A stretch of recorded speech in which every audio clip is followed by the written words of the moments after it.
우리가 인류 역사를 크게 두 부분으로 나눈다면 아마 BC와 AD로 이렇게 나눌 수가 있습니다. BC는 Before Christ로서 예수님 오기 이전에 세상을 말하고요. AD는 아노 도미니라고 해서 예수 그리스도께서 오신 그 날들을 얘기하는 것입니다. 그러므로 우리 예수님께서는요, 인류 역사의 중심이시기도 하시고 또한 우리 성경에서 하나님의 구원의 역사를 이루시는 가장 핵심적인 사건이 바로 예수님께서 오신 그러한 것입니다. 아마도 우리가 믿는 사람이나 믿지 않는 사람이나 이제 우리 12월 이 크리스마스 시즌을 가장 우리가 사람들이 기뻐하고 즐거워하는 이유가 무엇이겠습니까? 그것은 마치 우리가 전쟁을 지금 겪고 있는 그런 나라들이 전쟁이 끝나기만을 간절히 소망하고 기다리는 것처럼요. 죄로 인해서 날마다 고통당하고 또 죄로 인해서 우리가 슬퍼하고 아파하는 우리 모든 인류에게 예수 그리스도는 분명히 소망이시요 평화를 주시는 분이시기 때문에 온 세상이 기뻐하는 줄로 믿습니다. 우리가 이러한 맥락에서 볼 때요, 오늘 우리 요한은 세례 요한은요, 예수 그리스도가 나시기 6개월 전에 이 땅에 그렇게 태어나서 하나님께서 예수 그리스도가 오실 것을 예언한 그런 많은 선지자들 중에서 가장 마지막으로 우리에게 보내신 선지자가 바로 세례 요한입니다.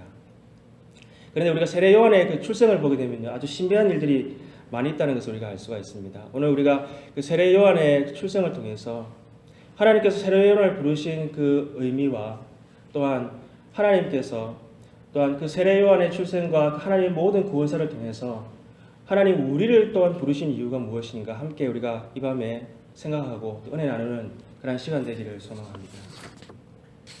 첫째, 요한은 그 기적적인 일들을 통해서 출생하게 되었습니다.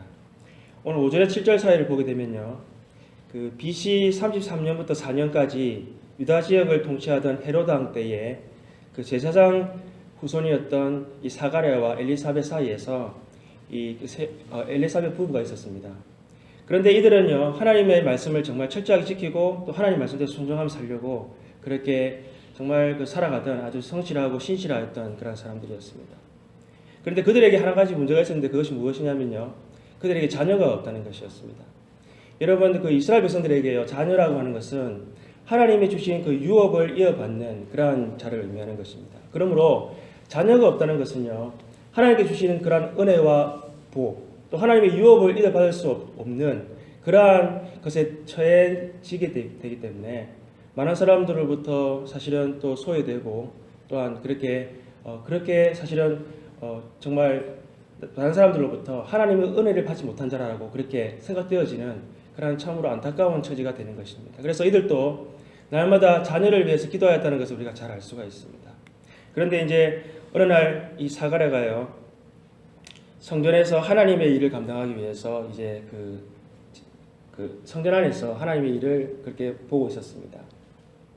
이스라엘은 그 제사장들을요, 24반열로 나눠서 그 1년에 두 차례 한 주간씩 성전에 들어가서 이 분향하는 일과 또한 불을 밝히는 일, 제단에 불을 밝히는 일들을 그렇게 하도록 하였습니다. 그날 아침에도 아침 제단을 아침 번제를 드리는 일을 위해서 이 사가랴는 들어가서 제사장의 직무를 안에서 하고 있었습니다. 그래서 백성들은 밖에서 기도하고 있었고요, 이제 제사장이 나오기만을 그렇게 기다리고 있는 그런 때였습니다. 그런데 성전 안에서 놀라운 일이 일어났습니다. 바로 사가랴가 이렇게 분향할 때예요, 하나님의 천사가 나타나서 놀라운 소식을 전하게 된 것이었습니다. 여러분, 성전 안에서 하나님의 천사를 만나게 되었으니까 얼마나 놀랐겠습니까? 그런데 그 천사가 전해준 소식은 또한 더 놀라운 일일 수밖에 없었습니다. 그 소식이 무엇이었습니까? 바로 이 사가랴와 엘리사벳 사이에서 아들이 태어날 것이라는 말씀이었습니다. 날마다 기도하고 아들을 위해서 기도하고 또 성전에서 직접 이렇게 천사를 만나서 천사를 통해서 그 기도했던 그 하나님께 기도드렸던 내용이 응답받았던 그 순간이었지만 이 사가랴는 도무지 믿을 수가 없었습니다. 왜냐하면 이 사가랴와 엘리사벳 둘 다 나이가 많아서 사실은 아이를 낳을 수 없는 그러한 상황이었기 때문이었습니다. 그러므로 그는 그 아이를 낳는다는 소식에 그만 그것을 믿지 못하기 때문에 이 세례 요한이 태어날 때까지 말을 못하게 될 것이라는 말을 들어야만 했었습니다. 여러분, 우리가 하나님의 말씀을 들을 때에 나의 환경과 여건을 생각해 볼 때에 그 말씀이 정말 이루어질 가능성은 1%밖에 없다라고 우리가 생각되어질 때가 많이 있습니다. 그러나 하나님의 말씀은요, 우리가 생각할 때에 1%의 가능성만 있다 할지라도 하나님의 말씀은 반드시 이루어질 줄로 믿습니다. 또한 우리가 하나님의 말씀을 듣고 또 하나님의 말씀을 읽을 때에요, 하나님께서 나에게 하시는 말씀이 있으면 우리는 그 말씀에 순종해 나갈 때에 하나님께서 하나님의 뜻을 이루어 가시는 것을 우리의 삶 가운데 매일매일 체험하고 또한 우리가 경험하면서 살아가는 우리들의 삶이 되기를 소망합니다. 또한 하나님의 말씀이 99%이지 불가능한 우리의 상황 가운데 하신 말씀이라 할지라도 우리는 그 말씀이 반드시 이루어질 줄로 믿고 순종해야 될 줄로 믿습니다. 왜냐하면 하나님은 말씀으로 천지를 창조하시고 또한 하나님의 약속의 말씀은 한 번도 지켜지지 않은 적이 없었고 하나님의 약속의 말씀은 반드시 이루어지게끔 하나님께서는 하시는 성실한 하나님이시기 때문에 그렇습니다. 그러므로 우리는 하나님의 말씀을 철저히 지켜 순종하며 하나님의 뜻을 이루어가는 우리의 삶이 되기를 소망합니다. 하나님께서요, 이제 나이 들어 정말 아이를 낳을 수 없는 이 사가랴와 엘리사벳 부부 사이에 왜 하나님은 그렇게 기적적인 방법을 통해서 이들에게 아들을 낳을 것이다, 왜 요한을 그들을 통해서 보내야만 하셨을까요? 오늘 우리가 읽었던 그 본문 말씀 17절 말씀 우리가 다 같이 한번 읽어보기를 원합니다. 시작. 또 엘리야의 심령과 능력으로 주 앞에 먼저 와서 아버지의 마음을 자식에게 거스르는 자를 의인의 슬기에 돌아오게 하고 주를 위하여 세운 백성을 준비하리라. 아멘. 이 말씀은요, 말라기서 4장 5절 그리고 6절에 똑같이 기록되어져 있는 말씀입니다. 하나님께서는요, 이스라엘 백성들에게 말라기 선지자를 통해서 하나님의 백성들이 죄에서 돌아오기를 하나님께서는 말씀을 통해서 그들에게 경고하시고 또 선포하셨습니다. 그러나 이스라엘 백성들은요, 그 선지자의 말씀을 듣지 않고 끝까지 하나님의 말씀을 거역하였기 때문에 하나님께서는 이 구약과 신약 사이에, 즉 말라기와 이 마태복음 사이에요, 400년이라고 하는 기간 동안 하나님은 선지자들을 더 이상 보내지 아니하시고 더 이상 하나님의 말씀을 하지 아니하시는 그러한 영적인 암흑기가 있었습니다. 하나님께서 마음이 얼마나 아프셨겠습니까? 우리가 아이들을 야단칠 때에도 아이들이 때로는 잘못할 때에 타이르기도 하고 야단을 칩니다. 또 때로는 안 되면 매로 때리기도 하지요. 그런데 아이들이 때로는 너무 고집을 부리고 자기가 말이 맞다라고, 자기 행동이 맞다라고 이렇게 우기게 되면 정말 이제는 마음 상심해가지고 더 이상 아무 말도 하지 못하고 아이들이 그냥 내버려둘 때가 있습니다. 이 무슨 말을 해야 될지 몰라서, 또 부모의 마음을 왜 그렇게 못 알아주는지 그런 마음 때문에 아이들을 그냥 내버려둘 때가 있습니다. 하나님께서도 이스라엘 백성들을 향한 마음이 그러하셨을 것입니다. 하나님께서는 이스라엘 백성들을 끊임없이 선지자들을 통해서 죄에서 돌아오기를 하나님께서는 말씀하시고 또 경고하시고 그들을 하나님께서는 말씀으로 늘 선지자들을 통해서 하나님께 돌아오기를 간절히 그렇게 말씀하셨습니다. 그러나 이스라엘 백성들의 반응은 무엇이었습니까? 끝까지 하나님의 말씀을 거역하고 하나님의 말씀에 돌아오지 않는 그러한 패역함들을 그들은 늘 가지며 살았던 것이었습니다. 그러나 하나님께서는요, 그러한 이스라엘 백성들을 그냥 내버려 두지 아니하시고 내가 메시아 그리스도를, 예수 그리스도를 보내기 이전에 다시 세례의 요한을 보내서 너희들을 죄에서 돌이켜서 예수 그리스도를 맞이할 수 있게 하겠다라고 하나님께서 그 약속을 말씀을 주셨던 것이었습니다. 그리고 하나님께서는요, 그 약속의 말씀대로 이스라엘 백성들에게 그 하신 약속의 말씀을 성실히 이행하셨다는 것을 우리가 알 수가 있는 것입니다. 그러면 요한이 이 땅에 와서 예수 그리스도를 위해서 그가 한 일은 무엇입니까? 예수 그리스도의 길을 준비하기 위해서 그가 한 일은 무엇이었습니까? 오늘 우리가 17절 말씀에 보았듯이 엘리야의 심령과 능력으로 사람들의 완악한 마음을 해결케 하여 예수 그리스도를 맞이할 수 있게끔 하는 일이었습니다. 여러분, 우리가 엘리야는 잘 알다시피 큰 능력을 행하였던 하나님의 선지자였습니다. 갈멜산에서 850명의 바알과 아세라 선지자들과 함께 대결할 때예요, 그가 이스라엘 백성들을 다 불러 모아두고 그가 하였던 말이 무엇이었습니까? 엘리야가 열왕기상 18장 21절에 이렇게 말씀하였습니다. 엘리야가 모든 백성에게 가까이 나아가 이르되 너희가 어느 때까지 둘 사이에 머뭇머뭇하려느냐. 여호와가 만일 하나님이면 그를 따르고 바알이 만일 하나님이면 그를 따를지니라 하니 백성이 말 한마디도 대답하지 아니하는지라. 여러분, 요한은요 엘리야처럼 광야에 살면서 이스라엘 백성들의 죄를 지적하고 그들을 죽게 돌이키는 그러한 하나님의 말씀을 담대히 선포하는 그러한 선지자의 삶을 살았습니다. 그래야 해서 그들이 죄를 회개하고 예수 그리스도를 맞이할 수 있도록 하는 주님의 부르심 가운데 주님의 길을 예비하는 그러한 선지자의 삶을 살았던 것이었습니다. 우리가 구약의 많은 선지자들과 함께 하나님께서는 특별히 세례 요한에 이르기까지 하나님의 사람들을 계속해서 보내신 이유는 그것은 우리 스스로 죄를 돌이킬 수 없는 그러한 죄인들이기 때문에 하나님은 그렇게 하신 줄로 우리가 믿습니다.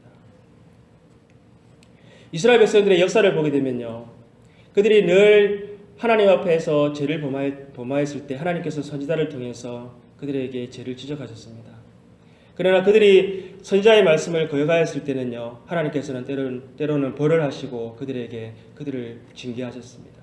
그리고 그들이 다시 한번 하나님 앞에 살려달라고 그렇게 호소하고 하나님 앞에 회개하면요, 하나님은 다시 그들을 용서해 주시고 또 하나님의 백성으로 삼아 주시고 그들을 계속해서 하나님과의 관계를 회복시켜 주셨습니다. 그러나 이스라엘 백성들의 역사를 보게 되면 그들은 끊임없이 그 반복되는 죄들을 통해서 하나님 앞에 회개하고 또 돌아오고 하나님은 끊임없이 그렇게 그들에게 선지자를 통해서 말씀을 해주셨던 것이었습니다. 하나님의 마음이 얼마나 아팠겠습니까? 하나님의 마음이 돌이키지 않는 그들의 죄를 통해서 하나님의 마음은 늘 너무나 아프고 하나님의 마음은 너무나 괴로웠다는 것을 우리가 잘 이해해야만 할 것입니다. 그러나 하나님께서는요, 아브라함을 통해서 아브라함을 부르시고 또 모세를 통해서 하나님께서는 언약을 약속을 다시 확인시켜 주시고요. 또 하나님은 다윗을 통해서 언약을 약속해 주셨던 것처럼 나는 너의 하나님이 되고 너희는 나의 백성이 되리라. 하나님의 그 영원한 언약의 약속을 성실히 지키시기 위해서 하나님은 철저하게 하나님께서는 그 언약의 약속을 이루시기 위해서 오늘 마지막 선지자 세례 요한까지 보내셨다는 것을 우리는 기억해야 될 줄로 믿습니다. 그리고 세례 요한을 통해서 오실 예수 그리스도의 길을 예비하여서 하나님의 그 구원사를 온전히 이루어가셨던 것을 우리는 기억해야 될 줄로 믿습니다. 예수 그리스도를 통해서요, 우리는 예수 그리스도를 믿으면 우리는 멸망하지 아니하고 하나님의 자녀가 되는 권세를 하나님께서 주셨기 때문에 우리는 예수 그리스도를 통해서 하나님의 언약이 온전히 성취되었다는 것을 우리는 확실히 믿습니다. 둘째, 세례 요한을 통해서요, 세례 요한 탄생을 통해서 우리가 알 수 있는 것은, 우리가 깨달아야 하는 것은 아마도 하나님께서는 하나님의 세우신 자들을 하나님의 세우신 자들에게 거룩을 요구하신다는 것을 우리가 알 수가 있습니다. 우리 15절 16절 말씀을 한번 같이 보겠습니다. 제가 읽어드리겠습니다. 이는 그가 주 앞에 큰 자가 되며 포도주나 독한 술을 마시지 아니하며 모태로부터 성령의 충만함을 받아 이스라엘 자손을 주 곧 그들의 하나님께로 많이 돌아오게 하게 했습니다. 우리가 사사기서에 보게 되면 하나님께서 사자들을 세우실 때요, 사자들은 하나님과 백성 사이의 중간자로서 역할을 하였습니다. 그런데 이 사자들은요, 하나님께서 특별히 구별하여서 머리털 하나도 태어날 때부터 머리털 하나도 밀지 않게 하시고요, 그리고 독주도 금하게 하시고 또한 부정한 것들을 만지지 못하도록 그렇게 하셨습니다. 또 하나님과 백성 사이에 중보자 역할을 하였던 하나님의 레위 사람들, 특별히 제사장들을 하나님께서는 그들에게 늘 구별된 옷을 입게 하셨고 또한 음식까지도 구별하여서 하나님 앞에 거룩하게 서서 그 일들을 감당하게 하셨다는 것을 우리가 알 수가 있습니다. 왜 그렇게 하셨겠습니까? 바로 하나님이 거룩하니 너희도 거룩하라 하신 말씀대로 우리가 하나님 앞에 나아가는 자마다 또 하나님의 일을 감당하는 자마다 하나님께서는 거룩하게 하시기를 원하시는 것입니다. 세례 요한도 실제로 거룩한 삶을 살았습니다. 그가 하나님의 부르시는 대로 이 땅에 와서요, 그는 광야에 살면서 그는 살면서 하나님의 말씀대로 순결한 삶을 그는 살았고, 또한 광야에서 외치는 자가 되어져서 백성들의 죄를 지적하고, 또한 온 유다의 백성들이 다 요단강에 나와서 회개하는 세례를 받는 그러한 놀라운 역사를 이루었던 것이 바로 요한의 삶이었습니다. 우리가 오늘 이 요한의 특별한 그 탄생을 보면서요, 하나님께서는 우리를 더 요한보다 특별하게 우리를 부르셨다는 것을 우리가 깨달아야 될 줄로 믿습니다. 왜 그렇습니까? 우리는 사실은 태어날 때 아무 특별하게 태어난 것도 아니고 아주 평범하게 태어났고요. 또 세례 요한처럼 사실은 큰 능력을 행하거나 또한 은사와 능력을 그렇게 행할지도 못할지도 모르겠습니다. 그러나 하나님께서는요, 우리를 세례 요한보다도 더 우리를 귀하게 부르셨다는 것을 우리는 기억해야 될 줄로 믿습니다. 마태복음 11장 11절에 이렇게 말씀하고 있습니다. 내가 진실로 너희에게 말하노니 여자가 낳은 자 중에 세례 요한보다 큰 이가 일어남이 없도다. 그러나 천국에서는 극히 작은 자라도 그보다 크니라 라고 말씀하셨습니다. 하나님은 우리를 영원한 하나님 나라의 백성으로 이제 불러주셨습니다. 우리가 영원히 하나님과 함께 하나님의 백성으로 살아갈 수 있는 거룩한 백성으로 하나님께서 우리를 삼아주셨습니다. 하나님께서요, 우리를 부르시기 위해서 세례 요한을 부르셨다는 것을 우리는 기억해야만 합니다. 하나님께서는 우리를 부르시기 위해서요, 많은 선지자를 통해서 죄를 지적하시고, 또 많은 선지자를 통해서 하나님께서는 오실 예수 그리스도를 예언하셨던 것을 우리가 기억해야만 할 줄로 믿습니다. 그리고 예수 그리스도께서 오셔서요, 죄가 없으시지만 죄인과 똑같이 되셨고, 또한 죄인의 친구가 되어주셔서 하나님 나라에 대해서 우리에게 말씀해 주셨습니다. 그리고 죄인의 자리에 있어서 십자가에 죽으시고 우리의 모든 죄를 다 용서해 주셨습니다. 그리고 부활하사 영원한 우리에게 생명이 되어 주신 것입니다. 하나님께서는 많은 선지자를 통해서 또 요한을 부르시고 마지막 하나님 자신이신 예수 그리스도까지 이 땅에 오신 이유가 무엇입니까? 바로 하나님은 우리 죄인 한 사람 한 사람을 부르시기를 하나님께서는 원하시기 때문입니다. 이제 우리도 세례요한처럼요, 하나님께서 우리를 부르시기 위해서 행하신 일들을 우리가 생각할 때에 우리가 하나님의 거룩한 백성이요 하나님의 영원한 백성이 우리가 되었기 때문에 우리도 세례요한과 같이 하나님의 부르심에 합당한 삶을 우리가 살아야 될 줄로 믿습니다. 세례요한처럼 우리가 하나님 앞에 우리가 하나님 앞에 서 있는 하나님 백성으로서요, 우리는 날마다 거룩을 유지하는 삶을 살아야 될 줄로 믿습니다. 우리 안에 성령님이 역사하실 수 있도록 우리가 날마다 말씀으로, 또 우리가 날마다 하나님 앞에 기도함으로 우리가 날마다 거룩함을 입을 때에 우리를 통해서 하나님께서는 하나님의 놀라운 역사들을 이루어 가실 것입니다. 또한 우리는 세례요한처럼요, 담대히 예수 그리스도를 선포하고 다시 오실 예수 그리스도를 위해서 길을 준비한 자들이 되어야 될 줄로 믿습니다. 마태복음 13장에 보게 되면은 알곡과 가라지의 비유가 나옵니다. 우리가 살아가는 세상은 점점 더 악해져 가고 더 죄가 만연해져 가는 세상이 되어져 가고 있습니다.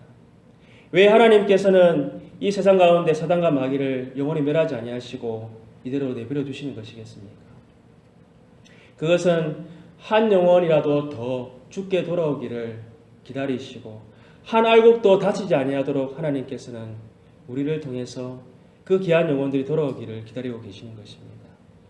하나님께서 우리를 먼저 자녀 삼으시고 또한 하나님께서는 많은 선지자들을 통해서 우리를 위해서 예수 그리스도가 오실 것을 예언해 주시고 또한 세례 요한을 통해서 오실 예수 그리스도의 길을 예비하시고 마침내 예수 그리스도를 통해서 우리의 모든 죄를 용서해 주시고 자녀 삼아 주셨다는 것을 우리가 생각할 때마다 날마다 하나님 앞에 그 은혜와 하나님 주시는 그 놀라운 그 사랑으로 말미암아서 우리도 세례 요한처럼 날마다 주님 앞에 선자로서 주님 우리 안에서 역사하실 수 있도록 날마다 거룩함을 유지하고 또 우리가 이 시대에 정말 빛과 소금의 직분을 감당하여서 예수 그리스도의 이름을 담대히 외칠 때에 그 선포되는 자리에서 정말 죄를 회개하고 돌아오는 역사가 있을 줄로 믿습니다. 우리가 예수 그리스도를 전하는 우리의 삶의 자리에서 하나님께서 한 영혼 한 영혼이 돌아오게 하실 것을 우리가 믿고 우리에게 허락한 이 귀한 사명을 날마다 감당하며 살아가는 우리들 되기를 소망합니다. 함께 우리 기도드리시겠습니다. 하나님 아버지 감사합니다. 죄인된 우리를 위해서 행하신 주님의 사랑을 우리가 다 헤아릴 수가 없습니다. 하나님 우리를 영원한 자녀 삼으시기 위해서 하나님 죄인된 나를 하나님 창세부터 구원하시기로 계획하시고 하나님 선지자 한 사람 한 사람을 통해서 또한 세례 요한에 이르기까지 하나님 우리를 향한 놀라운 계획을 하나님의 성실하심으로 하나님의 열심으로 이루어가심을 우리가 보고 하나님 앞에 주님 찬양하며 하나님 앞에 영광을 돌려드립니다. 하나님 날마다 우리 안에 역사하시는 성령님의 인도하심 따라서 우리도 세례 요한처럼 다시 오실 주님을 길을 예비하며 살아갈 수 있도록 역사하여 주시옵소서. 하나님 우리의 몸과 우리의 마음과 우리의 생각이 거룩하여져서 날마다 주님 닮아가서 하나님 우리를 통해서 하나님이 계획하신 뜻이 이루어져갈 수 있도록 하나님 역사하여 주시옵소서. 올 한 해 주신 하나님 은혜를 우리가 감사하며 이제 새롭게 맞이할 또 하나님 새해를 생각할 때에 하나님 오직 믿음으로 달려가고 하나님 뜻과 계획하신 가운데 쓰임받는 주의 백성 주의 교회 되기를 원하오니 하나님 우리를 들어 사용하여 주시옵소서. 주님 감사드리옵고 우리 주 예수님 이름으로 기도드립니다. 아멘.